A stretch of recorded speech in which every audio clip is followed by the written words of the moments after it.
All right, we're recording. So in 3, 2, 1, and we're back in the box with our boy John mriasty. John, how are you, bro?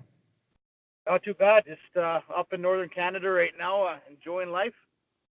Oh yeah, oh yeah. So are you did you follow the? Do you like as like an ex player? Do you follow as closely the NHL as a normal fan would, or are you just kind of like I'm over it? I could do all that shit on my own. Yeah, no, I'm kind of over it. I mean, I still keep tabs.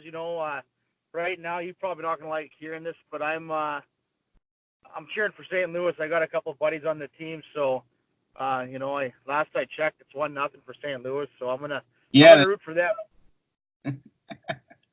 yeah, I just checked actually in between calling Mikey before. Mikey, I don't even know who I'm actually rooting for St. Louis too.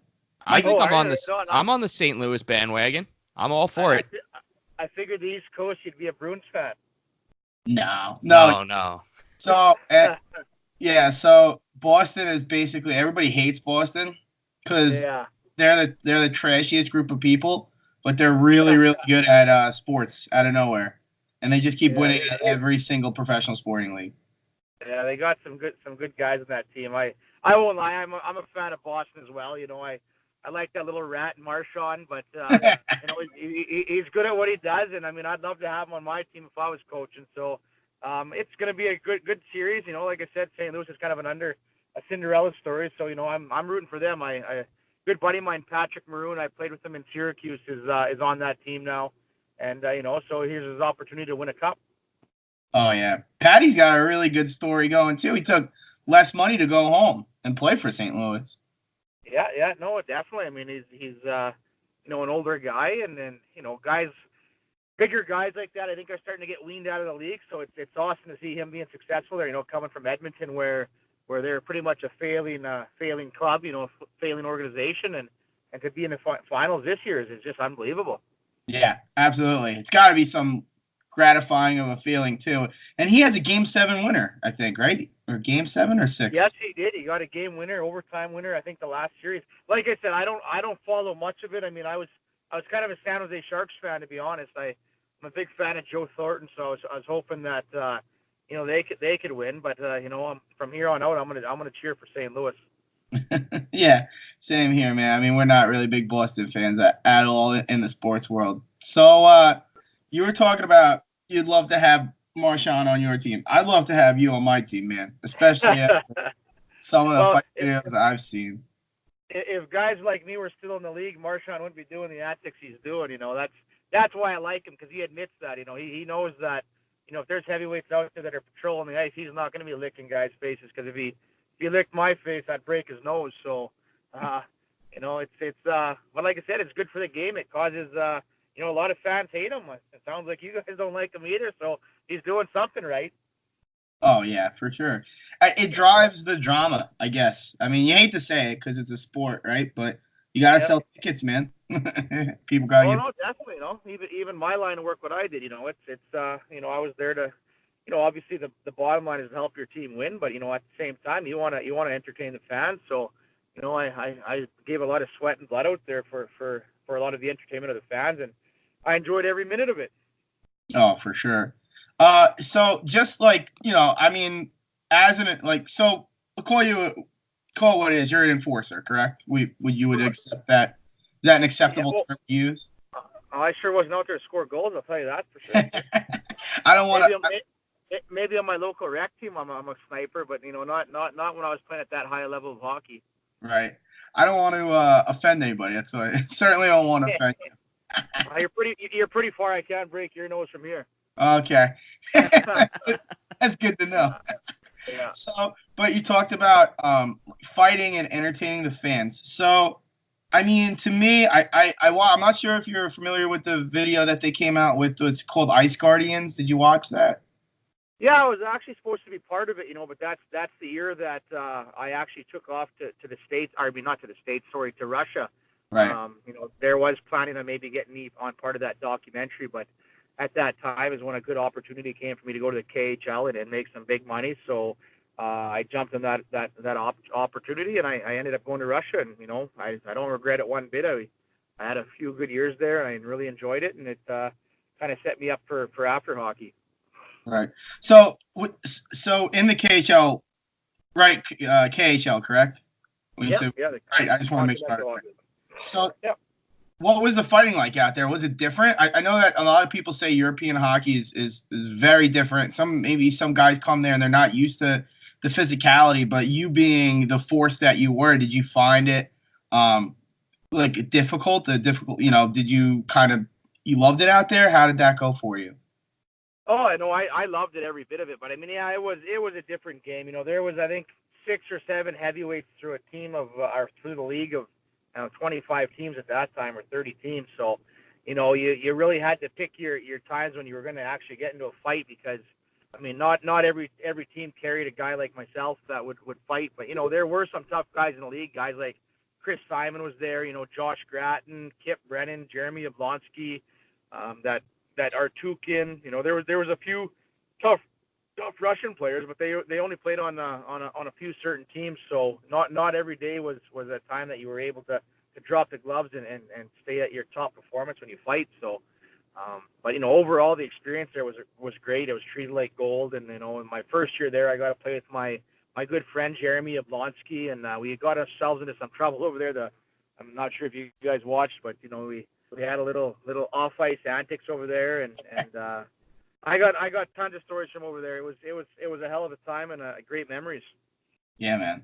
So you were on Jeremy's team. Wasn't Trevor Gillies on that team too, or he was in the KHL at the same time? That was the following year. I was on Jeremy's team the first year, and then I actually got a pretty good opportunity to jump to one of the better teams in the league. So my second year, I ended up going to Astana, Kazakhstan, and left Vitez. So that's when Trevor Gillies basically replaced my spot in Vitez. Gotcha. So yeah. You would say your highlight of your career had to be those years playing in Syracuse, though, right?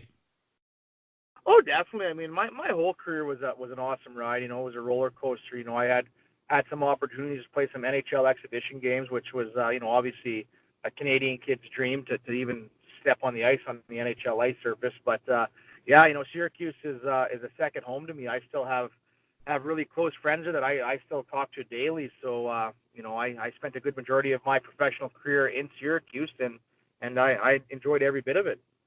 Yeah, my wife actually has a Syracuse Crunch John mriasty player tee. Oh, so, no way! Yeah, we went to school SUNY Cortland, which is like 30 minutes south of Syracuse. So we would try. I've been to Cortland. Yeah. Yeah, we used to try to catch as many games as we could, and you were definitely a fan favorite there. So it was a lot of fun, and I could tell Syracuse is a real blue collar city that just supports their teams no matter what. So yeah. you could definitely tell that they embraced you in that city, and you had some solid teams, especially like that. I want to say like the 2007, 2008 team, or maybe 2008, 2009 team, where you had some, real NHL talent on that team. Yeah, that was my first year. We had Zenon Konopka, Derek Dorsett, Tom Sestito. We really embraced that old school tough guy hockey, and actually that year we were in last place right until Christmas time. We went to Chicago and we were playing the Ice Wolves, and we ended up getting into a little bench brawl and warm-ups. Both teams on the ice. We were in last place. They were in first place, and we had this bench clearing brawl and warm-ups. And next thing you know, we went on to win. I think it was 27 games in a row that year. We ended up finishing, I think, second in the East. So that was a hell of a year. And we had some great players on that team. Derek Brassard was one of our top players. We had some really key guys in that team that year, and that was probably one of my funner years of playing hockey. There was more of a party rather than playing hockey. The coach couldn't really have reins on us because we were winning, and as long as we're winning in a city that loves to win, you're at the top of the world. Yeah, man. I mean, at that point, it just becomes part of the part of the prep. You know what I mean? Just get in one and then get one out. Pull it out. We had some fun nights there. I remember getting in a lot of trouble that year. Off ice trouble. We made it through. It's all good. Yeah. Oh So, yeah. so No, it's Devin and I are big New York Islander fans. So I guess we're gonna try to tie this into our team. And Zenon Konopka ended up going and playing for the Islanders, and he was also a fan favorite for the Islanders. So yeah. I heard that he's just like an absolute gem in the locker room. Yeah, Z is an awesome leader. I mean, he actually that might have been a mistake in my career. Was the year after that good year we had in Syracuse?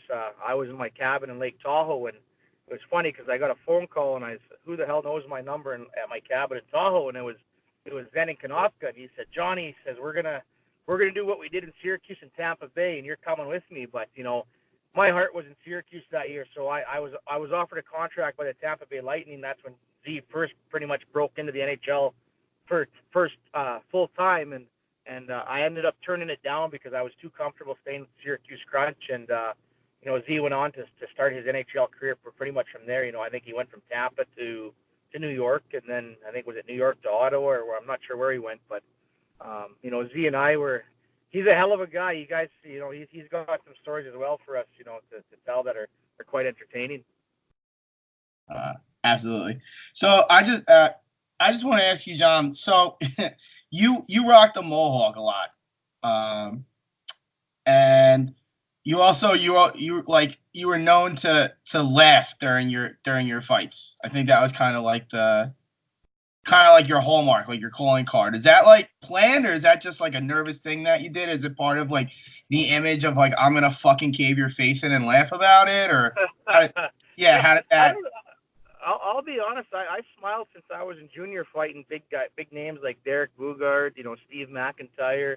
I loved what I did, and not gonna lie, the harder I got hit, the happier I was because I don't know. It's pretty. I look back at it now and I say, how stupid was I? But back then I didn't give two shits. You punch me in the face, I'm gonna come back and punch you harder. So it kind of picked up.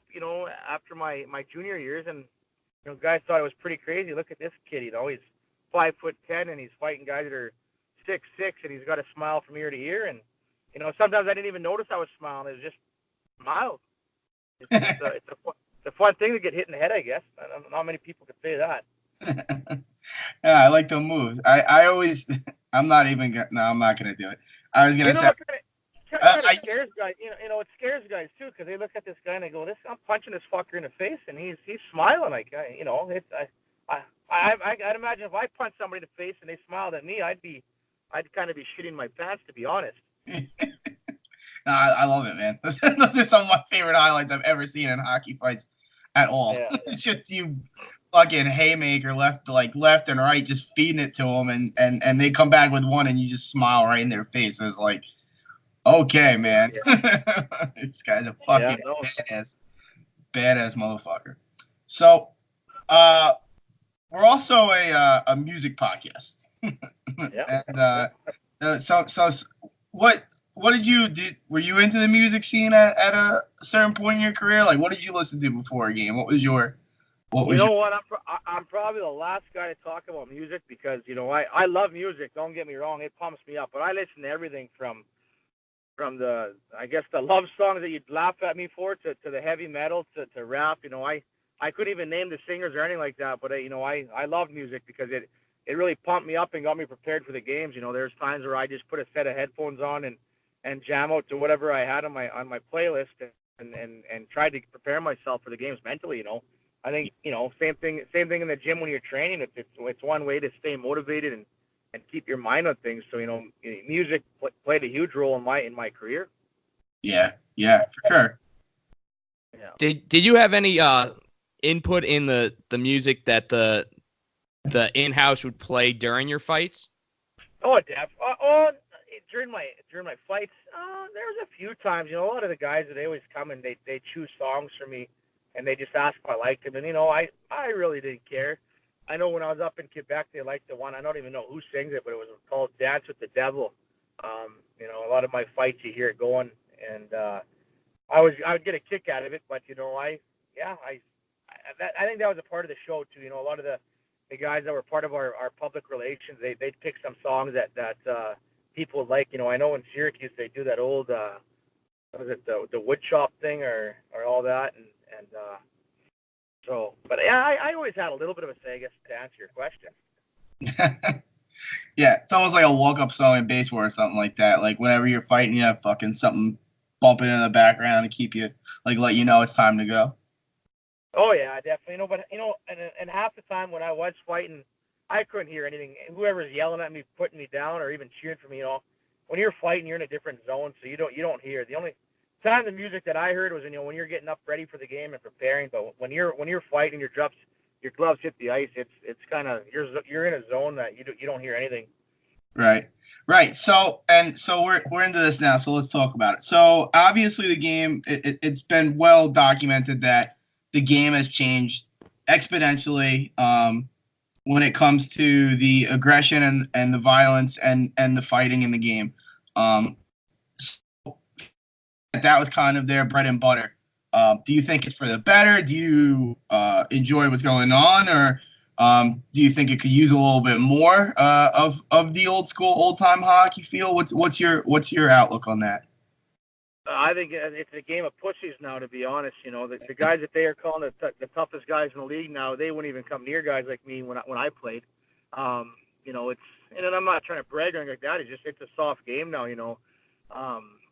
I think fighting keeps guys honest. You're having a lot of these injuries. You're having guys like Brad Marchand pull the antics that he pulls. I mean, he wasn't pulling those kind of antics, 10 years ago when there was guys like Derek Bugard, Colton Orr, even guys like Trevor Gillies, because they take his head off. And so it's a sad game now because even a big hit now it's always relates to a penalty or and I understand where they're coming from with a lot of these head injuries and the new CTE and all that because it's a true thing. Concussions are no joke, but at the same time, I think more concussions are given from the dirty hits, the elbows to the head, the hitting from behind. Rarely do I ever get knocked out from a fight. The odd time I've been knocked out maybe 4 times in my career, and it's part of the game, but guys are boxing, guys are playing in the MMA, UFC.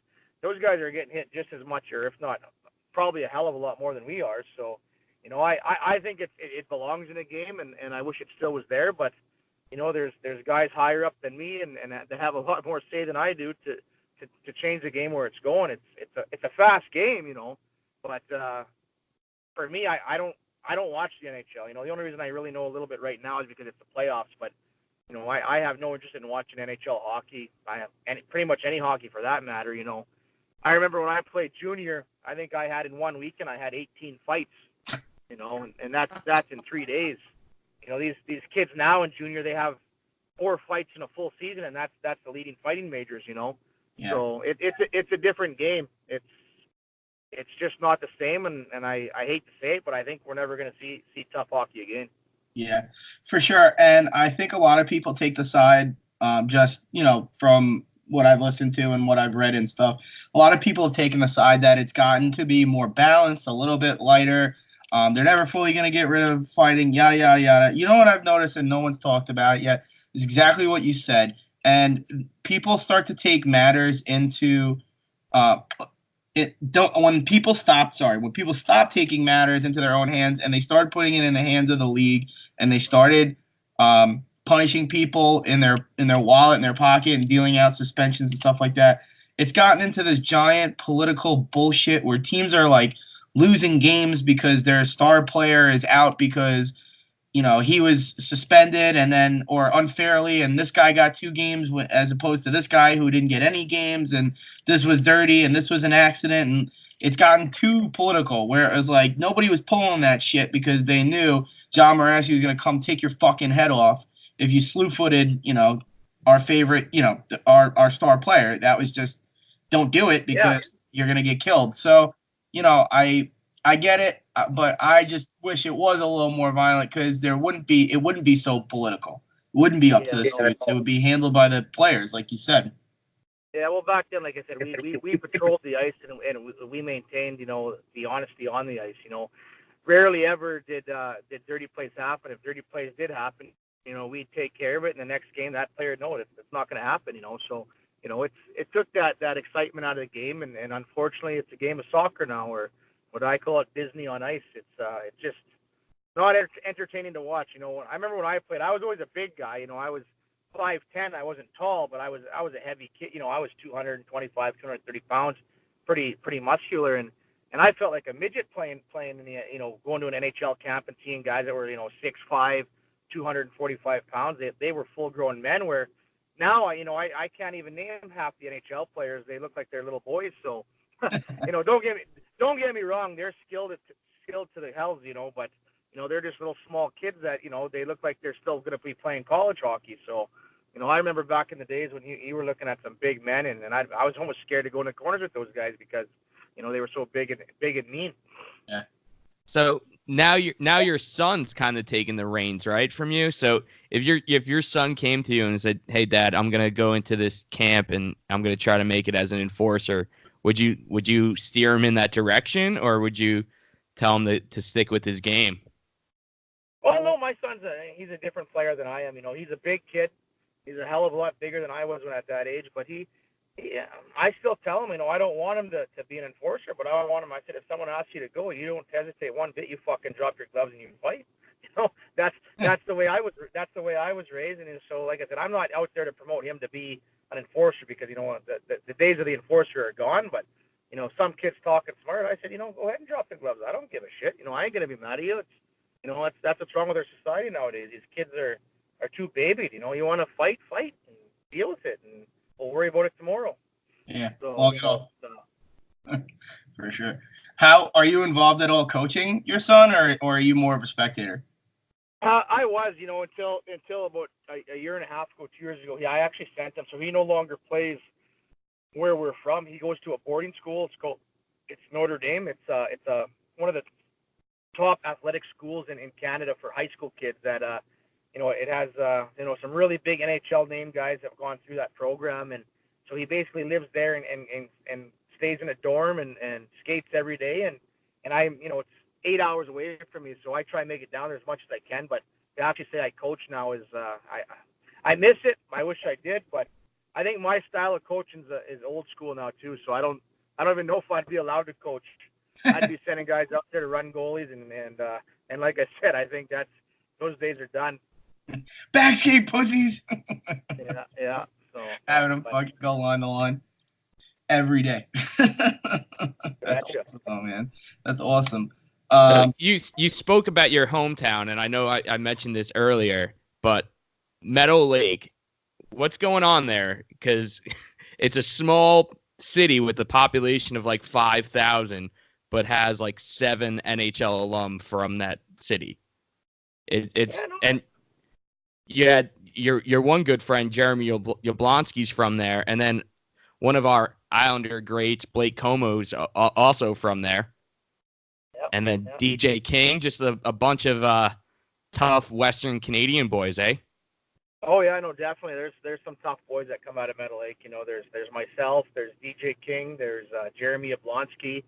Another name is Mike Siklenka. He played a little bit with the Philadelphia Fly. I think he played with the Flyers for a few games, and then he was with the Phantoms, and he made his circuit around professional hockey. And there's a big handful of guys.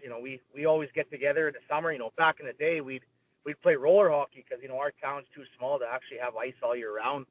It's just financially it's kind of not possible. So we would dress up in full equipment, but we'd play roller hockey, and so there'd be some really good hockey games going on because we had, 7, 8 guys, and that's not even including the junior kids that are playing in the Western Hockey League and Junior A hockey so there's a lot of talent that comes out of that town. And, I don't know what it is, but it is a small town with a lot of hockey players. It's got to be like the highest population per capita or whatever you consider it. Like that's just a lot of people coming from such a small town. Yeah, no, I guess it's something to be proud of. We did have produced a lot of hockey players, and to this day, there's a lot of young hockey kids that come through that system. So it's something to be proud of. Yeah, man. Yeah, for sure. So having a bit of I don't know. I guess I call it alumni, but sounds like you have quite a background. And did they help you at all post career? Like what are you up to nowadays? And what are you up to?